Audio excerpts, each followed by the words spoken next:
Welcome to Decrypted, the podcast where we analyze the most obscure elements of video game history and culture. I'm your host, Callum. Hey everyone, I've sat on producing this episode of the podcast for quite some time. I wanted this episode to be as polished as it could be and told in a way that reflects the passion, respect, and appreciation I have for what is, in my opinion, one of the most important video games in the history of gaming. In today's episode, we're going to be talking about a video game called Doukutsu Monogatari, or Cave Story, and how one lone developer would create a game that would act as a catalyst for the birth of the modern indie game scene. Cave Story is a game that means a lot to me. It was one of the first games that made me fall in love with this art form, and it would also be what led me to become such a self-claimed fanatic of all things Metroidvania. At its core, it's a 2D side-scrolling platforming adventure with lovable characters, brilliantly designed levels, and a lot of heart. The game, in its entirety, was crafted by a developer who went by the name of Pixel. Pixel spent nearly 5 years making and perfecting Cave Story in his off time. He would go on to release the title as freeware, meaning that anyone could download it, compile it, and own their own copy for free in 2004. He didn't make it for any monetary gain, really. He made it for himself and for the people who love video games just as much as he does. Doukutsu Monogatari, to me, is a brilliant showcase of the magic of video games, and I'm going to tell you why.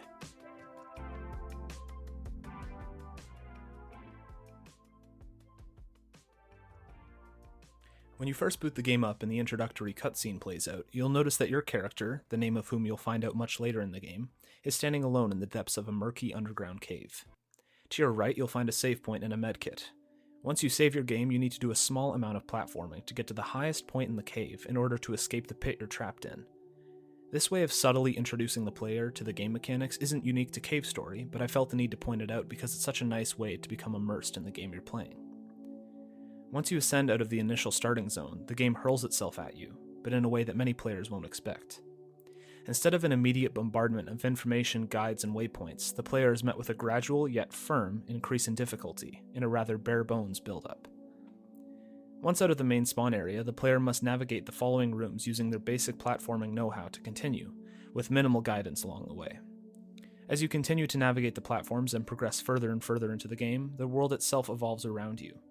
The increase in difficulty combined with the world gradually becoming more and more detailed is so subtle that many won't notice on their first playthrough of the game.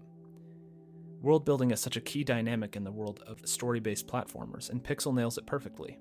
It almost feels as though the levels were made specifically for you, and only you, to play them. At least that's how I felt when I first booted up my copy of Doukutsu Monogatari. Now, although a beautiful and dynamic world environment is a really nice thing to have, it isn't really a proper foundation for a great platformer.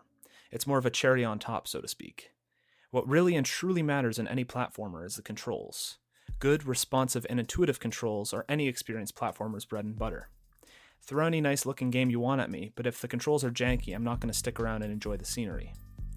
With Doukutsu Monogatari, the controls are razor tight and feel very grounded, but give the player enough mobility to spring from one section to the next with very little resistance. The gravity in-game feels somewhat airy to compensate for the aforementioned spring, which propels the player forward across platforms, but in contrast feels solid enough that it becomes nearly impossible to fail a properly timed jump. Platforming and solid game physics aren't the only thing that Pixel got right though. Let's talk weapons.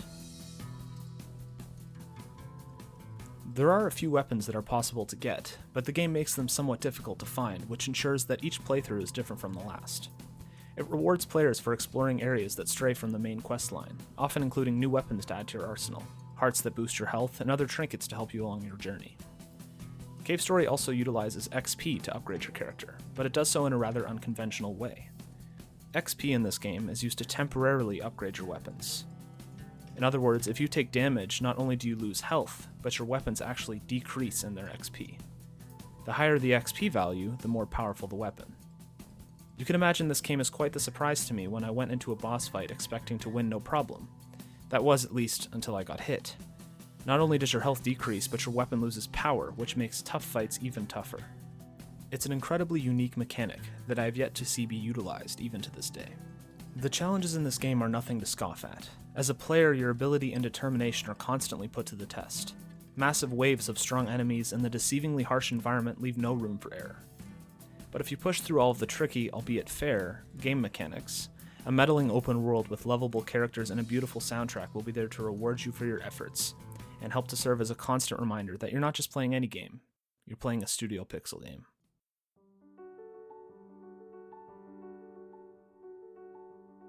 Cave Story is one of those games that only comes along once every 10 years. While being widely considered as Pixel's magnum opus, it has yet to be fully recognized by the broader gaming community for the masterpiece that it is, something that I, along with many others, hope to change. Pixel made Cave Story for people who love video games, just like him. Every corner of this game is brimming with life and passion and creativity. Each stage has been purposefully and dutifully designed to be as engaging and vibrant as possible, while still being rooted in reality. Each character is so unique and dynamic, but ultimately contributes to and builds towards a more fulfilling story that is endearing and satisfying to watch the conclusion of. It's a world unlike any other, and a game that is definitely worth experiencing, all for the low, low price of $0. Thank you, Pixel, and thank you, Cave Story. And thank you, listener, for listening. Now play the damn game. Before ending this episode of Decrypted, I wanted to do a quick little shout out to the folks over at cavestory.org. It's a website run by a fantastic team of volunteers who have committed hours upon hours of work to ensure that Pixel's phenomenal art gets shared with the world. Without the aid of this fan-powered site, I know that I personally wouldn't have discovered Cave Story. I'm eternally grateful, as you can imagine, for their continued efforts. Please do share some love their way. Pixel and his team are still publishing games over at studiopixel.jp if you're interested. Notably, they just released a game entitled Caro Blaster, which is available for purchase via Switch, iOS and Android, PS4, and Steam. I'm not sponsored by Studio Pixel or cavestory.org, by the way. I just love them and their games and the stuff that they produce, and I wanted to at least point people in their direction because of the stuff that they do. In the words of Pixel himself, people live in a storm of influences, not just games, but movies, cartoons, music, and even memorable commercials. Therefore, I'm sure that my influence is very small and there's nothing much to say about it. I think I'm just going to keep doing what I can do. Decrypted has been made possible by listeners like you. Thank you so much for your support. And until next time, this is Callum, signing off.